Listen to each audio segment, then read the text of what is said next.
Police pulled a foul-smelling wooden box up from, but the moment the lid was pried open, even the forensic team, used to the strain, there was no rotting corpse inside, only a complete sheet of human skin. Even more disturbing, all 206 bones in the victims, and aside from the brain and every organ, had been stuffed back into the body. What kind of hatred could drive a killer to go this far? But as the investigation went deeper, what was hidden behind this was far more heartbreaking than anyone had imagined. This is where the story beats the hell out of me what the deal is with this one.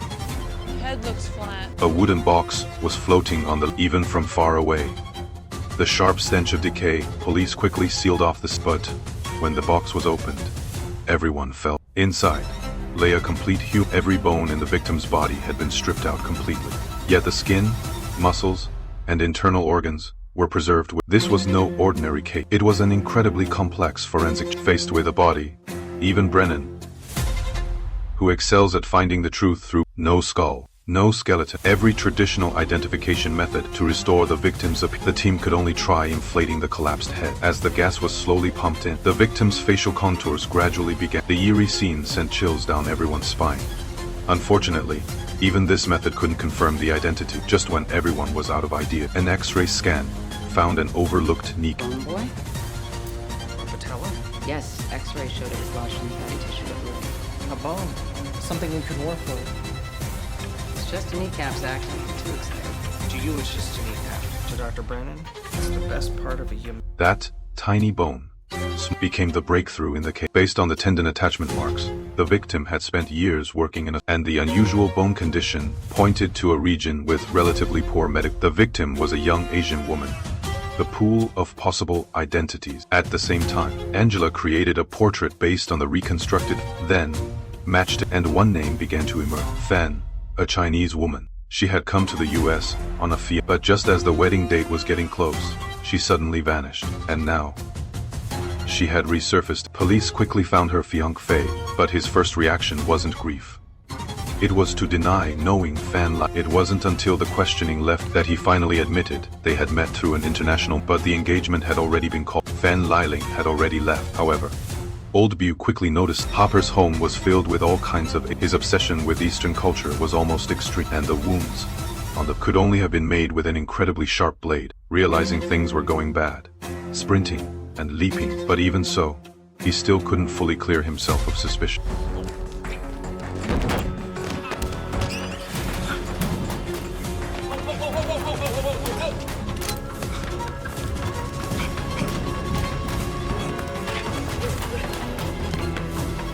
Police later found a notebook in Harper's house, written after it turned out to contain records of Asian weapons trades. More importantly, one surprising term appeared in it: ghost marriage. Ghost marriage is a folk custom that has been passed down. Some young people who died would be buried together with someone of the opposite, but as time went on, this custom gradually turned into an underground. It even gave rise to a full prophet, and yet someone was willing to murder for a ghost marriage, even for the well-traveled Booth.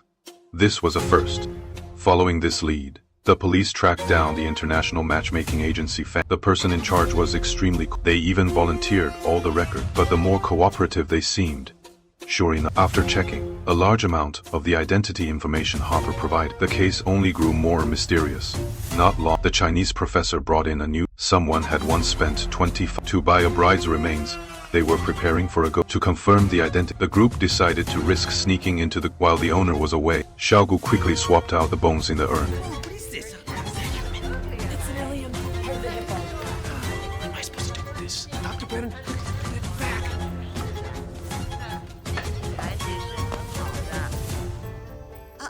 But the lab results were absolutely shocking. The bones belonged to a man. The victim had advanced prostate cancer before. In other words, Fan Liling's skeleton had most likely already and scattered to different. At the same time, the forensic team found large amounts of triptorigum wilfordii in small doses. This, but taken in excess.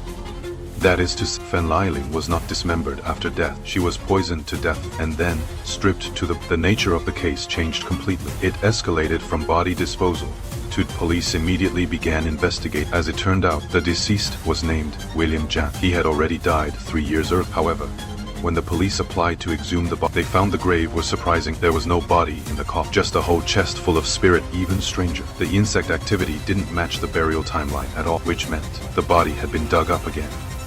And all of this had been planned in advance. Following the lead from the funeral, the police finally closed in under mounting pressure, the funeral home director, and led the police to an ongoing ghost marriage ceremony.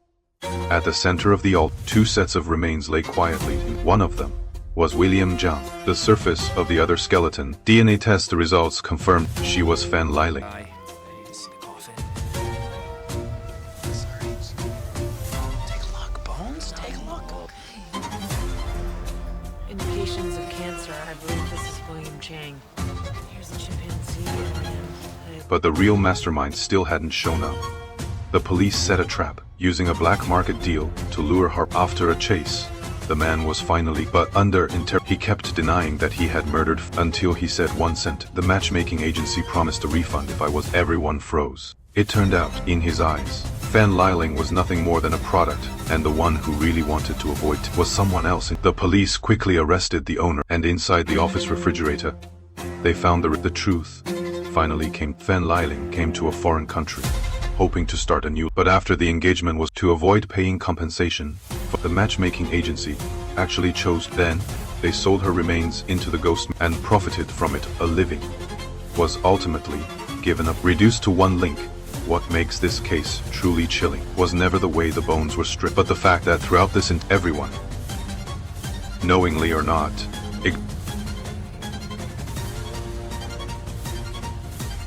some saw her as a collectible, some treated her as a bargain, and others saw her as a tool to until in the end, that overlook gave her back her name and brought every hidden truth into. What truly moves people about Bones isn't just the solve, but giving those who can no longer speak be heard by the world once again.